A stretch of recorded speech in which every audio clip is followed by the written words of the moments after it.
آیت کریمہ نمبر 67۔ الحمدللہ عدد خلقہ ورضا نفسہ وزنت عرشہ ومداد کلماتہ، والصلاۃ والسلام علی صفوۃ رسلہ وخیر خلقہ محمد وآلہ وصحبہ۔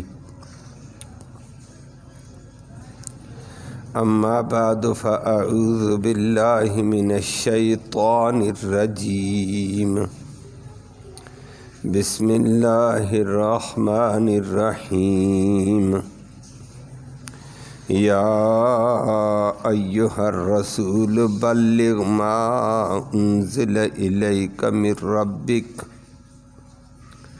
وإن لم تفعل فما بلغت رسالتہ واللہ یعصمک من الناس ان اللہ لا یہدی القوم الکافرین۔ صدق اللہ العلی العظیم وبلغنا رسولہ النبی الامی الکریم۔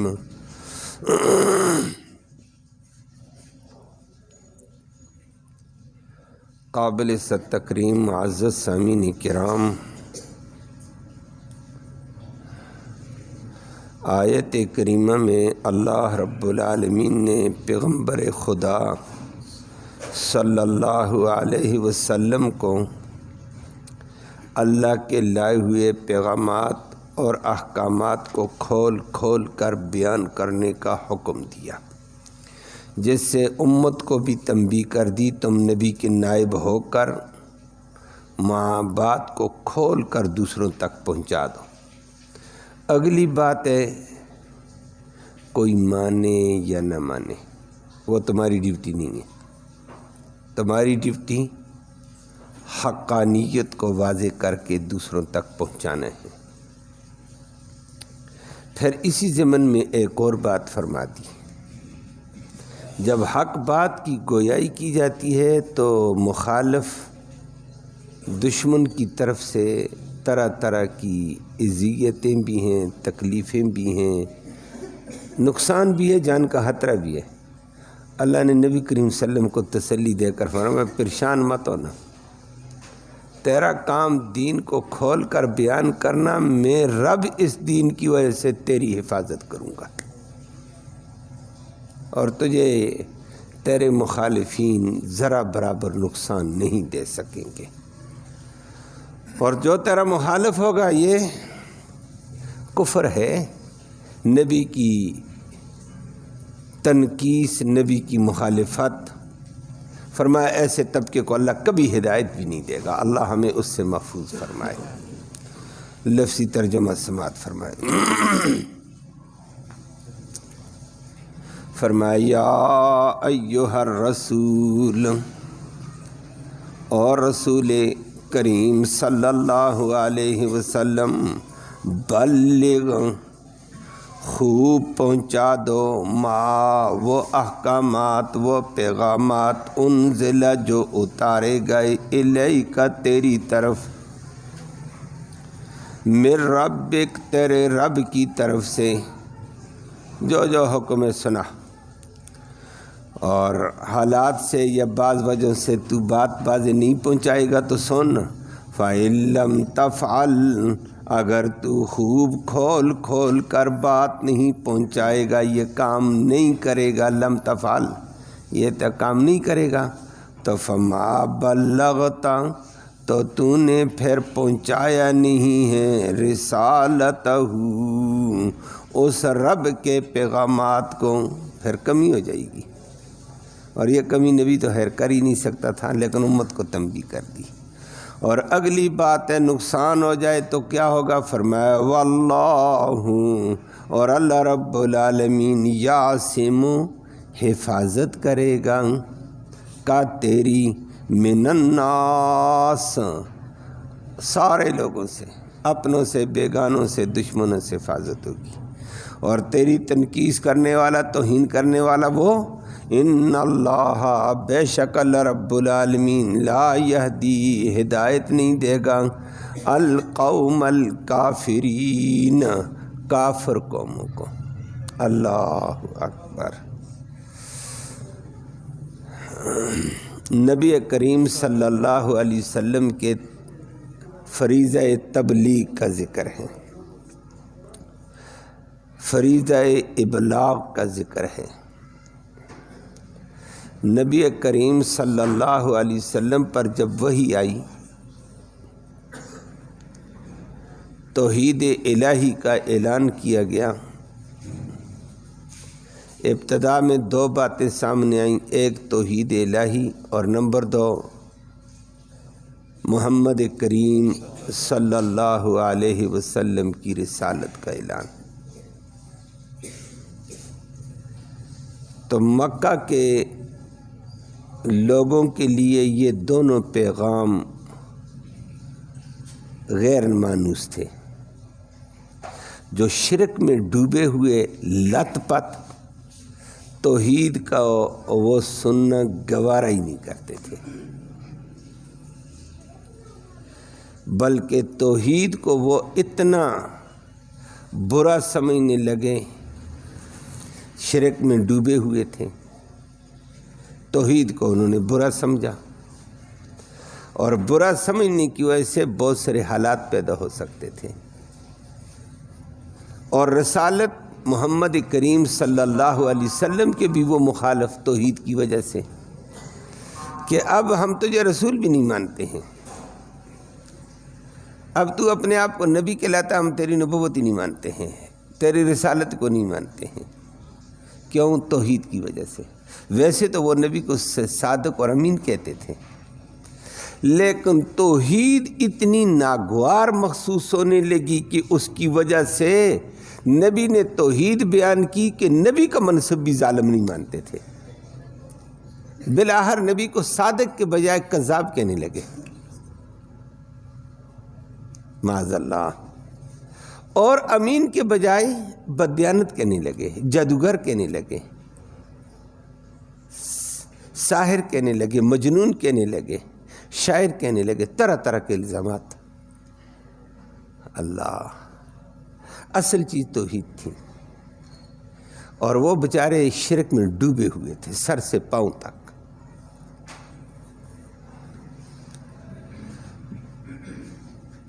ہر چیز سے مشکل کشائی کرتے تھے، شرک میں اتنے ڈوبے ہوئے کہ پتھر کو بھی پوجتے تھے، خوبصورت پتھر آ جائے تو اس کو پرے کر دیا، نیا خوبصورت پتھر اس کو چومنے، اس کو چاٹنے، اس سے التجائیں شروع کر دیتے۔ اللہ، بڑی تفصیلات تھیں وہ، بچارے ہر قسم کے شرک میں ڈوبے ہوئے۔ اسحاق اور نائلہ کے بت، اسحاق اور نائلہ مجرم کتنے بڑے، جنہوں نے بیت اللہ کے دائیں بائیں مسجد حرام میں منہ کالا کیا، زناکاری کی ہے، اور یہ اتنی بڑی عظمت والی جگہ میں اتنا بڑا جرم۔ جگہوں کی وجہ سے جرم کی نوعیت اور ہوتی ہے، وہ آپ بھی اتنا جانتے ہیں، اور آپ بولتے بھی رہتے ہیں۔ لوگ مسجد سے باہر کوئی جھوٹ بولتا ہے، کہتے جھوٹ نہ بولو، لیکن مسجد میں جھوٹ بولے، توبہ توبہ، مسجد میں کھڑے ہو کر جھوٹ بولتے ہو، جھوٹ تو بڑا گناہ ہے، لیکن مسجد میں اور بڑا ہو گیا ہے۔ جگہوں کی وجہ سے ایک چیز کا حکم بدل جاتا ہے، نیکی کا بھی اور برائی کا بھی۔ اب بیت اللہ میں جب یہ جرم کیا تو اللہ کا غضب نازل ہوا ہے کہ خدا کے بندو، بیت اللہ جس پر 24 گھنٹے اللہ کی کھربوں رحمتیں نازل ہوتی ہیں، وہاں آ کر تم نے یہ گند۔ اللہ نے نقد سزا دے کر دنیا کو بتا دیا ہے کہ اتنا بڑا جرم ہے۔ اللہ نے اس مرد عورت دونوں کو پتھر بنا دیا تھا، شکلیں مسا ہو گئی تھیں، کالے سیاہ۔ اللہ کی پھٹکار آئی، شرک کا مرض بڑا عجیب ہوتا ہے. شیطان نے ڈالا جو پتھروں کو پجواتا تھا اور گوبر کی پوجا ہوتی تھی، بکری کی مینگن کی پوجا ہوتی تھی، ہر ایک کو مشکل کشا سمجھتے. انہوں نے کہا اساف اور نائلہ دونوں کے بت بنا کر اساف کا بت صفا پہ رکھ دیا، نائلہ کا مروہ پہ، اور نائلہ عورت تھی اساف. اور کہنے لگے بادشاہ یہ بھی پہنچے ہوئے ہیں. کدھر پہنچے ہیں؟ وہ تو جہنم میں پہنچ گئے ہیں، گناہ کیا تھا انہوں نے. کہتے یہ بھی پہنچے ہوئے ہیں. آگے پہنچے ہوئے کہاں؟ اللہ کے قریب. اب ان بتوں کو بھی وہ پوجتے تھے. صفا پہ اس بت کا چکر لگاتے، مروہ پہ نائلہ کے چکر لگاتے، صفا اور مروہ کے اوپر صاف اور نائلہ سے منتیں مانتے، منتیں مانگتے، چڑھاوے چڑھاتے، نیازیں دیتے، قسمتوں اور تقدیروں کے بدلنے کی دعائیاں دیتے رہتے تھے. شرک میں ڈوبے ہوئے تھے. اس قسم کے لوگ ہیں اور اس کو وہ بہت بڑی نیکی سمجھتے تھے. اس قسم یہ میں نے مثال میں ایک بات رکھی. اب ان حالات میں ساری چیزوں کی نفی کر کے ایک رب کی عظمت، ایک رب کی کبریائی، ایک رب کی مشکل کشائی، ایک رب کی حاجت روائی، ایک رب کا نفع نقصان دینے والا بیان کرنا بڑا مشکل کام تھا. اللہ کے نبی بشر ہیں. بشری تقاضے میں آدمی کہتا ہے بھائی میں بات کروں گا، کوئی میری بات نہیں مانے گا، سارے مجھے رد کر دیں گے. تو چلو تھوڑا سا ان کو مانوس کرنے کے لیے یہ بات نہ بیان کروں، یہ کر دوں، کچھ چھوڑ دوں کچھ. اللہ نے نبی کو بتایا، نبی کوئی مانے نہ مانے، کوئی مخالفت کرے یا نہ کرے، کوئی آپ کو برا کہے یا اچھا کہے، آپ کی موافقت کرے یا نہ کرے، آپ کا کام ہے میرے پیغام کو کھول کر امت تک پہنچا دینا. چھوڑ اس بات کو، کوئی کمی نہیں دکھانا.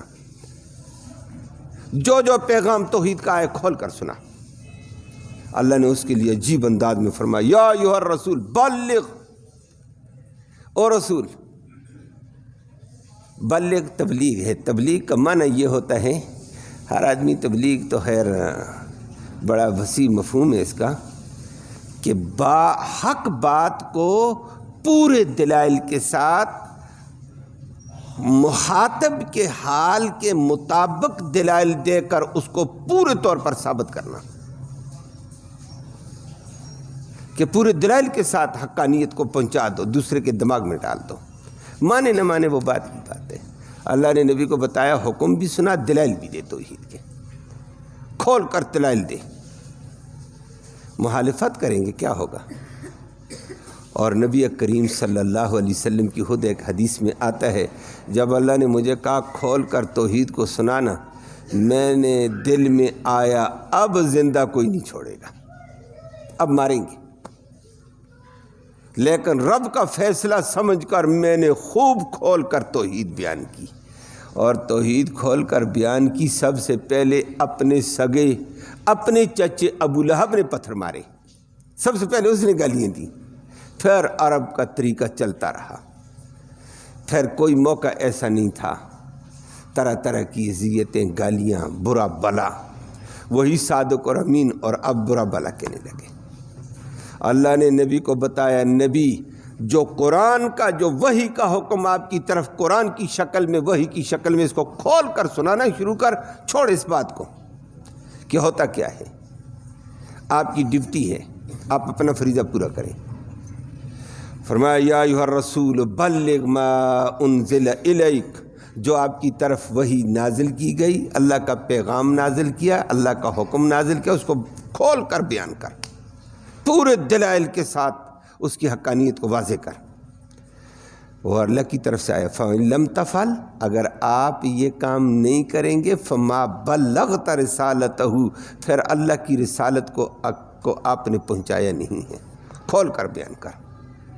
نبی کریم صلی اللہ علیہ وسلم بغیر ڈر کے، بغیر لچک کے نبی تھا، خوب کھول کر سناتا رہا. مخالفتیں ہوتی رہیں، گالیاں دیتے رہے، نبی کے گلے میں پھندا ڈالنے والے بیت اللہ کے سائے میں پھندا ڈال کر گھسیٹنے کی کوشش کرتے، نبی سجدے میں پڑے ہوئے اوپر اونٹ کی اجریاں لا کر پھینک رہے تھے، سب کچھ برداشت کیا، ساری تکلیفیں برداشت کی ہیں، لیکن سب تکلیفوں کے برداشت کرنے کے باوجود نبی حق بات واضح کرتے کرتے کرتے کرتے بالآخر اللہ نے نبی کو کامیاب کیا۔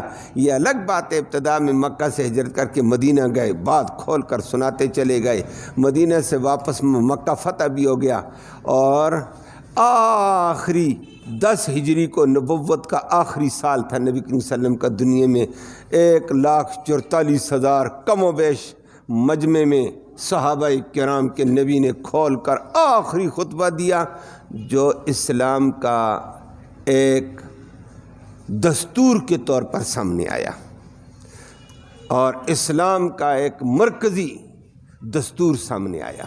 نبی کے حجۃ الوداع کے خطبے میں کیا کیا جامع احکامات دیے نبی نے کھول کر، اور ساتھ ساتھ فرما دیا آج دین میں نے مکمل کھولا، 23 سالہ دور میں بتاتا رہا ہوں، آج مکمل ہو گیا، آج اس کا آخری دستور حیات پیش کر رہا ہوں زندگی کی فلاح کا۔ اور ساتھ ساتھ پھر صحابہ کرام کو مخاطب ہو کر فرمایا، صحابہ اب مجھے بتاؤ، میں نے جو قرآن و حدیث کھول کر بیان کرنا تھا وہی بیان کی یا نہیں ہے؟ الا حل بلغت، ایک دفعہ فرمایا، صحابہ نے کہا قد بلغت، پکی بات ہے آپ نے پہنچایا نہیں، پہنچانے کا حق ادا کر دیا۔ بار بار فرمایا الا حل بلغت، صحابہ یہی کہتے رہے۔ حدیث میں آتا نبی نے پھر اللہ کی طرف اشارہ کیا، اللہم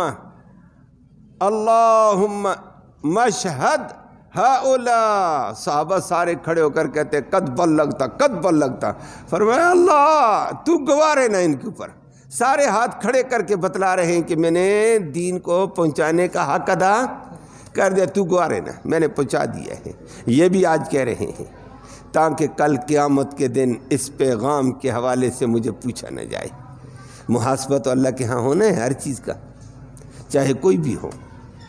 صحابہ کرام نے جب یہ دیکھا پھر نبی نے فرمایا پہنچ گیا دین سارا، کوئی کمی؟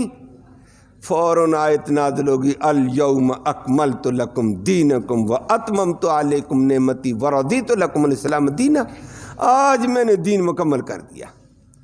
دین کا ایک زبردست جامع انداز میں دستور حیات نبی نے پیش کر دیا، منشور پیش کر دیا ہے، آخری مرحلہ ختم، دین مکمل۔ نبی نے کریم صلی اللہ علیہ وسلم نے صحابہ کرام کو حکم دے دیا، دین پہنچ گیا، میں نے پہنچانے کا حق ادا کیا، جی حق ادا کیا، ماریں کھا کر بھی پہنچایا، مخالفت کو منہ لے کر پہنچایا، اذیتیں برداشت کر کے پہنچایا، پھر تمہاری ڈیوٹی بھی ایک ہے۔ صحابہ کو کہا فَلْيُبَلِّغُ الشَّاهِدُ الْغَائِبَ، جو آج حاضر ہیں یہ غائبین تک بات کو پہنچا دیں۔ غائبین کون؟ جو آج عرفہ کے میدان میں نہیں ہیں، دنیا میں ہیں، کافر ہیں یا مسلمان، ان تک بھی یہ بات سارا دن پہنچاؤ۔ اور جو ابھی دنیا میں آئے نہیں، ماں کے اور باپ کے پیٹوں میں ہیں، باپ کی پشت میں ہیں، قیامت تک آنے والوں تک اس دین کو پہنچانے ہیں تم نے۔ فَلْيُبَلِّغُ الشَّاهِدُ الْغَائِبُ، صحابہ کو بار بار فرمایا پہنچانا، اور جب تم پہنچاؤ گے قرآن کی ایک آیت ایک حدیث، فَرُبَّ مُبَلَّغٍ أَوْعَى مِنْ سَامِعِي، رُبَّ مُبَلَّغٍ، مبلغ جس کو تم دین پہنچاؤ گے وہ تم سننے والوں سے بھی زیادہ حافظے والا ہوگا، ایک ایک آیت سے 10-10 100 مسئلے نکال کے رکھ دے گا۔ فرمایا پہنچانا دین کو، دین کھل جائے گا۔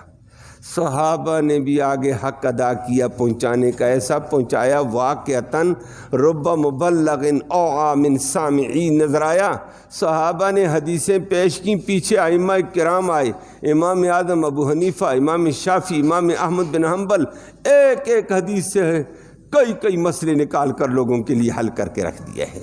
دین پہنچانے کا حق ادا کرتے کرتے آج اسی کڑی کی میں ہم تک دین پہنچا ہوا ہے۔ نبی نے ان کو پابند کیا، انہوں نے اگلوں کو پابند کیا، انہوں نے اگلوں کو پابند کیا بھائی، اور دین کی ذمہ داری یہی ہوتی ہے کہ ہم نے تمہیں سنایا، تم نے آگے سنانا ہے۔ ہم نے بوجھ تمہارے کندھوں میں ڈالا، تم نے اس بوجھ کو حل کرنے ہیں۔ آج بھی ایسے ہی ہوتا ہے، مدارس کے اندر 7 8 10 سال پڑھتا ہے طالب علم، آخر میں کہتے ہیں بھائی اب ہم نے ذمہ داری تمہیں دے دی ہے، تم نے آگے پہنچانی، نہیں پہنچائے گے تم مجرم ہو۔ اور الحمدللہ دین اسی طریقے پر آج پھیلتا چلا گیا۔ تو نبی نے دین پہنچایا، اور ساتھ ساتھ نبی نے فرمایا میں نے تکلیفوں کا، اذیتوں کی پرواہ کیے بغیر دین کو کھول کر پہنچایا۔ صحابہ نے بھی اس کا حق ادا کیا، لیکن ایک بشری تقاضے پر کبھی دین کو آدمی پہنچائے تو ظاہر بات ہے مخالفین تکلیف دیتے ہیں، اذیتیں دیتے ہیں، جان سے بھی مار دیتے ہیں۔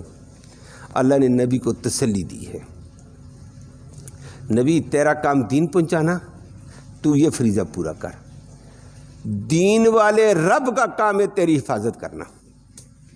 واللہ یعصمک من الناس، اللہ لوگوں سے آپ کو بچائے گا انشاءاللہ، کوئی آپ کو مارنے کے در پہ ہو کر مار نہیں سکے گا، وقت آئے گا تو چلا جائے گا۔ حدیث میں آتا ہے اللہ اکبر، نبی کریم صلی اللہ علیہ وسلم کا مکہ کی نبوت کے بعد صحابہ 2 4 5 10 نبی کے ساتھ جرمٹ میں رہتے تھے کہ کوئی نبی پر حملہ نہ کر دے، حفاظتی دستہ رہتا تھا، رات کو بھی پہرا دیتے تھے، نبی آرام فرمائیں تو دائیں بائیں صحابہ بیٹھے ہوئے پہرا دیتے تھے، بعض حالات میں جاگتے تھے، بعض حالات میں سو جاتے، لیکن بیداری کے ساتھ کہ کوئی ایسے نہ ہو جائے، بڑا عرصہ کرتے رہے۔ حدیث میں آتا ہے نبی کریم صلی اللہ علیہ وسلم مدینہ میں تھے اس وقت، مکہ کی تکلیفیں برداشت کرتے، صحابہ کے پیرے چلتے تھے۔ یہود مدینہ بھی بڑے خطرناک تھے، قریش مکہ بھی بڑے خطرناک تھے۔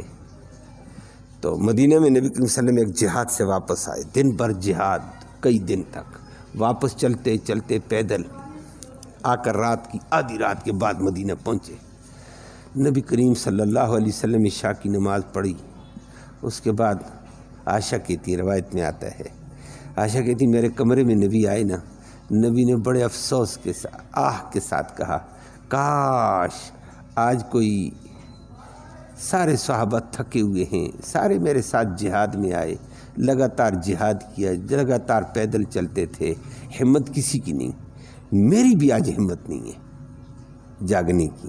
نبی فرماتے ہیں کاش آج کوئی پہرا دے دے، میں تھوڑا سا سو جاؤں، کہ دشمن کا خطرہ ہے، پہرا دیتے تھے۔ اور اس وقت صحابہ سارے تھکے ہوئے آئے، نبی اتنا تھکا ہوا۔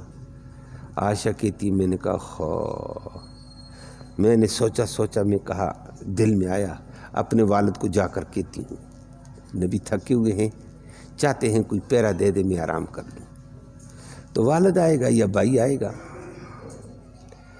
ابھی میں سوچ رہی تھی اور نبی کریم صلی اللہ علیہ وسلم کی خدمت کر رہی تھی کہ نبی سے پوچھ کر جا کر والد کو بتاؤں۔ اتنے میں باہر نبی کریم صلی اللہ علیہ وسلم کے، عائشہ کہتی میرے حجرے کے باہر تلوار کی اور زرہ لوہے کی زرہ کی چھنکار آئی ہے، جس سے پتہ چلتا باہر اسلحہ ہے۔ میں گھبرائی تھوڑی سی کہ جس بات کا خطرہ تھا وہ تو آ گیا ہے، تو نبی یہ کہہ لے میں ہوں، دشمن تو دشمن ہے، پتہ نہیں کتنے لوگ ہیں۔ میں تھوڑی سی گھبرائی، لیکن نبی، نبوت ایک جرت کا نام ہوتا ہے، بہادری کا نام ہے۔ نبی سے زیادہ جرت مند مخلوق میں کوئی بھی نہیں ہے، نبی سے زیادہ حسین بھی مخلوق میں کوئی نہیں ہے، نبی سے زیادہ مخلوق میں سخی بھی کوئی نہیں ہے۔ عائشہ خود کہتی ہے کان رسول اللہ صلی اللہ علیہ وسلم اجود الناس، سارے لوگوں سے سخی بھی زیادہ تھے۔ باقی اللہ تو سخی ہے، وہ تو ہے مخلوق میں۔ وہ اشجع الناس، سارے لوگوں سے شجاعت والے، بہادری والے تھے، جرت والے تھے۔ وکان احسن الناس، حسین ترین بھی تھے، وغیرہ وغیرہ، آگے لمبا بیان کرتی۔ لیکن نبی گھبرائی نہیں، اسلحے کی چھنکار سن کر کہا، بڑے جرت کے ساتھ کہا من انت، تم کون ہو؟ تم؟ میں گھبرائی، آگے دشمن ہے۔ آگے سے جواب آیا، اللہ اکبر، جواب آیا، اسلحہ زرہ پہنی ہوئی، اسلحہ اپنی تلوار لٹکائے ہوئے تھا، کہا، فرمایا انا سعد بن ابی وقاص، میں سعد بن ابی وقاص ہوں جی۔ یہ نبی کا شاگرد تھا، ماموں بھی لگتا تھا نبی صلی اللہ علیہ وسلم کا، سعد بن ابی وقاص، بڑا کمال کا۔ کہا کیسے آنا ہوا اس وقت؟ یا رسول اللہ سارے لوگ تھکے ہوئے تھے، ہر کوئی اپنے گھروں کو مشکل سے پہنچا ہے، گر گیا، ہمت ہی نہیں ہے جواب دے گا۔ انسان ہے، تھکتا ہے تو جواب دیتا ہے آزا۔ میرے دل میں آیا کہ میں کیسے آرام کروں، میرا نبی پتہ نہیں کیا کرتا ہوگا، تو پتہ نہیں کون آج پیرا دے گا۔ میں اس لیے اٹھا ہوں، لیٹا ہوا میں اٹھا ہوں، میں پیرا دینے آ گیا ہوں، میں پیرا دوں گا، آپ تھوڑے سے آرام کریں۔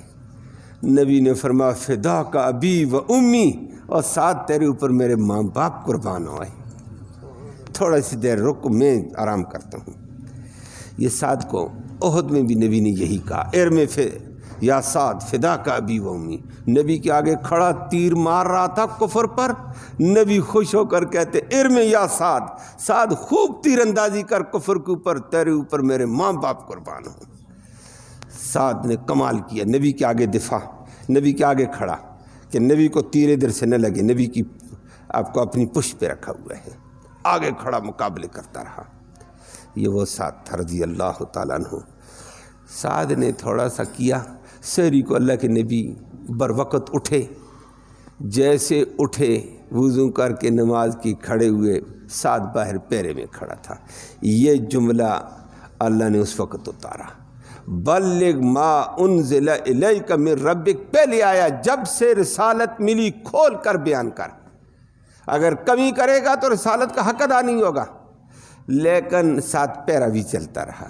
آج مرحلہ آیا سعد پیرا دیتا تھا، حالات سخت تھے مدینہ میں، یہودی تھے بڑے حبیث تھے، مشرکین مکہ کافر تھے، بڑے مخالف تھے۔ اللہ اس وقت فرمایا، نبی نے تہجد پڑھ کر فرمایا سعد اب چھٹی کر۔ دین والے نے کہہ دیا آج کے بعد میں خود نبی کا پیرا دوں گا۔ نبی تیرا کام ہے دین بیان کرنا، میرا کام ہے تیری حفاظت کرنا۔ واللہ یعصمک، نبی اللہ آپ کی حفاظت اور آپ کا پیرا کرے گا من الناس، لوگوں کے مقابلے میں۔ فرمایا سعد قرآن نے گارنٹی دے دی، اللہ نے گارنٹی دے دی، بس اب بندوں کا معاملہ مجھ سے ختم۔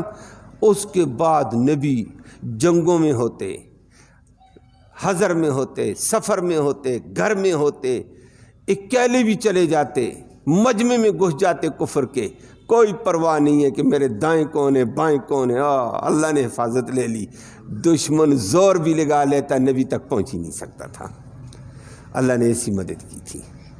اور وہ نبی کریم صلی اللہ علیہ وسلم کو اللہ نے حفاظت میں رکھا۔ پھر اللہ کی حفاظت تو اللہ کی، اللہ حفاظت کرے تو وہ ہر طریقے سے کر لیتا ہے۔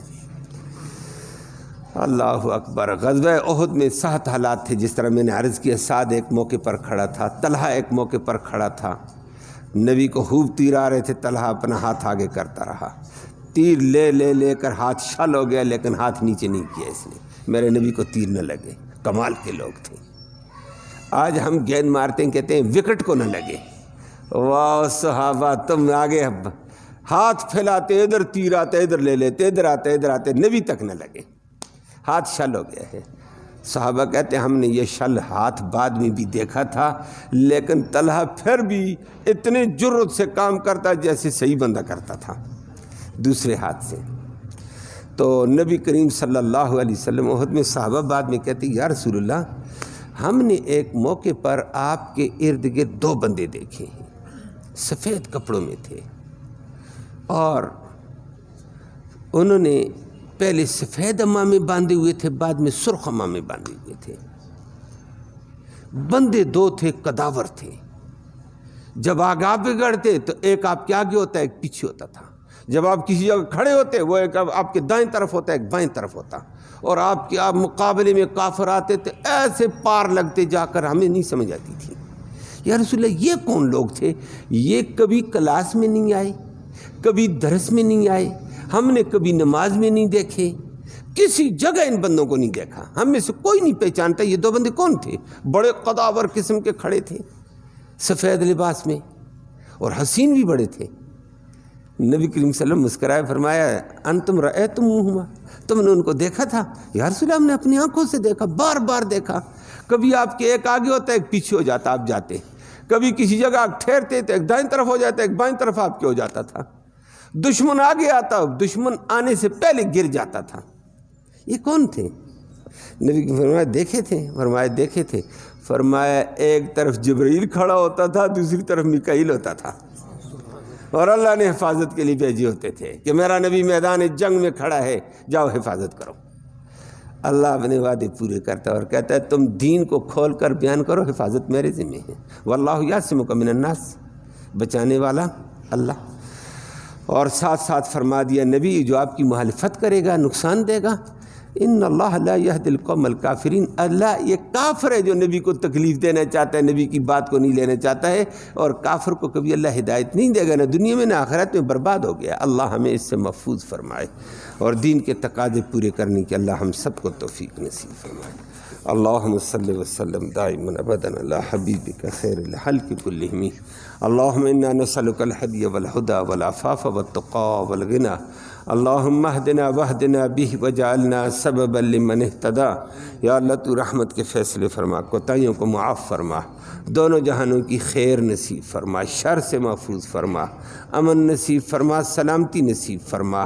آج امت کی حفاظت فرما، اسلام کی حفاظت فرما، اسلام والوں کی حفاظت فرما، اسلام اور اہل اسلام کو غلبہ اور قوت عطا فرما۔ فلسطین کے مجاہدین کی حفاظت فرما، فلسطین کی ماں اور بہنوں کی حفاظت فرما، مسلمان فلسطین کے بچوں کی حفاظت فرما، اس کے مقابلے میں یہودی صہیونی طاقتوں کو ذلیل فرما دے۔ یا اللہ اسلام کو غلبہ اور قوت عطا فرما، بیماروں کو اپنے فضل سے شفا نصیب فرما، اسپتالوں میں ہیں، گھروں میں ہیں، یا اللہ سب کو شفا نصیب فرما، ان کے علاج کو ان کی شفا کا ذریعہ فرما۔ یا اللہ حاضرین مجلس کی نیک مرادیں پوری فرما، نیک ارادوں میں کامیابی نصیب فرما، حلال کی روزی نصیب فرما، حرام سے محفوظ فرما، امن نصیب فرما، سلامتی نصیب فرما۔ جو مرحومین ہمارے فوت ہو چکے ہیں یا اللہ اس قرآن کا ثواب ان کی روحوں تک تحفے کی شکل میں پہنچا، ان کے درجے بلند فرما، ان کی کوتاہیوں کو معاف فرما، اس راستے کی تیاری اور فکر نصیب فرما۔ مرتے وقت ہمیں کلمہ ایمان نصیب فرما، آخرت میں اس قرآن کی محمد کریم صلی اللہ علیہ وسلم کی شفاعت نصیب فرما۔ صلی اللہ تعالی علی خیر خلق محمد وآلہ وسلم۔